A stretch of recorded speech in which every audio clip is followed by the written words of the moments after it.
Assalamualaikum warahmatullahi wabarakatuh. Perkenalkan, nama saya Amsia Dwi Rianti dengan nomor NIM 18720500094 dari program studi saja, yaitu Pendidikan Ekonomi, Fakultas Pendidikan Ekonomi di Universitas Pancasakti Bekasi, dengan semester saya yaitu semester 4, dengan dosen pengampu saya yaitu Bapak Dr. Supriyadi STP MPD, dengan mata kuliahnya yaitu Media Pembelajaran Ekonomi. Baik, di sini saya akan menjelaskan mengenai pembangunan ekonomi. Nah, baik, di sini yang pertama ini kita akan membahas tentang pengembangan pembangunan ekonomi. Jadi, pembangunan ekonomi ini adalah suatu proses kenaikan pendapatan total dan pendapatan per kapita dengan memperhitungkan adanya pertambahan penduduk dan disertai dengan perubahan fundamental, yaitu dalam suatu struktur ekonomi suatu negara. Jadi, pemerataan pendapatan bagi penduduk suatu negara. Jadi, pembangunan ekonomi ini adalah yang tidak lepas dari pertumbuhan ekonomi atau economic growth. Nah, jadi pembangunan ekonomi ini yaitu untuk mendorong suatu pertumbuhan ekonomi. Nah, dengan sebaliknya, jadi pertumbuhan ekonomi ini adalah untuk memperlancar suatu proses pembangunan ekonomi. Nah, selanjutnya ini kita itu juga dapat meningkatkan dalam jangka panjang. Jadi dalam jangka panjang ini adalah terdapat 3 elemen penting yang berkaitan dengan pembangunan ekonomi. Nah, di sini ada 3 elemen terpenting. Nah, yang pertama ini yaitu pembangunan sebagai suatu proses. Yang kedua, ada juga pembangunan sebagai suatu usaha untuk meningkatkan pendapatan per kapita.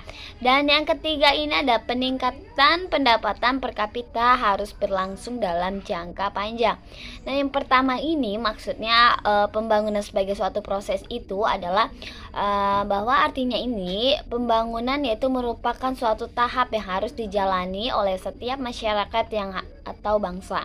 Nah, yang kedua ini pembangunan sebagai suatu usaha untuk meningkatkan pendapatan per kapita.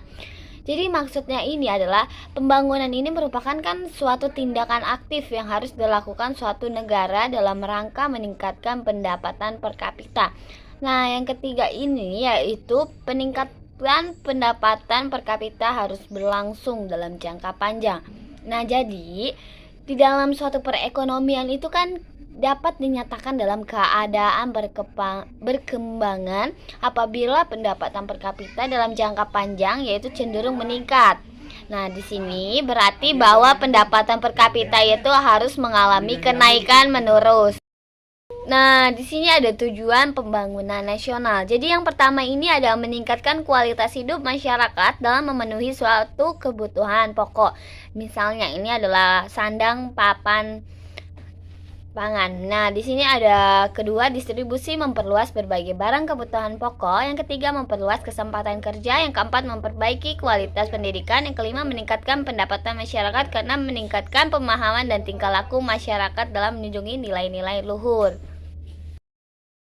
Yang kedua ini ada faktor-faktor penyebab terbatasnya perhatian terhadap pembangunan ekonomi. Nah, di sini ada yang pertama sangat kompleksnya masalah pembangunan. Ya, yang kedua ini ada banyaknya faktor yang sangat berpengaruh kepada pembangunan. Nah, yang terakhir ini ada ketiadaan teori-teori pembangunan yang dapat menciptakan suatu rangka dasar proses pembangunan ekonomi. Baik, di sini ada sebuah faktor-faktor yang mempengaruhi pembangunan. Yang pertama itu ada SDM atau sumber daya manusia. Yang kedua ada SDA, sumber daya alam. Yang ketiga IPTEK atau ilmu pengetahuan dan teknologi.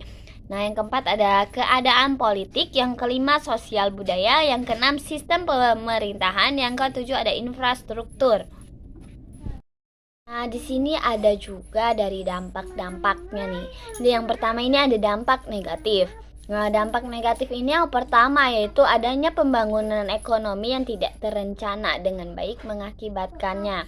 Nah, yang kedua ini adanya kerusakan lingkungan hidup. Yang ketiga industrialisasi mengakibatkan berkurangnya lahan pertanian. Dan yang terakhir yaitu hilangnya habitat alam baik hayati ataupun hewani. Ini ada dampak positif. Nah, yang pertama ini adalah melalui pembangunan ekonomi, pelaksanaan kegiatan perekonomian itu bisa berjalan dengan lancar dan mampu juga mempercepat proses pertumbuhan ekonomi. Nah, yang kedua ini adalah adanya pembangunan ekonomi, yaitu memungkinkan terciptanya lapangan pekerjaan yang itu sangat dibutuhkan oleh masyarakat. Dan yang ketiga ini adalah terciptanya lapangan pekerjaan, yaitu akibat pembangunan ekonomi secara langsung bisa memperbaiki tingkat pendapatan nasional. Yang keempat yaitu melalui pembangunan ekonomi, yaitu memungkinkan adanya perubahan struktur perekonomian dari ekonomi agraris. Dan yang terakhir ini adalah pembangunan ekonomi yang menuntut peningkatan kualitas SDM. Nah, sehingga dalam hal ini yaitu ilmu pengetahuan ini dan teknologi itu akan berkembang dengan pesat. Baik, cukup sekian dan terima kasih. Kurang lebihnya mohon maaf. Wassalamualaikum warahmatullahi wabarakatuh.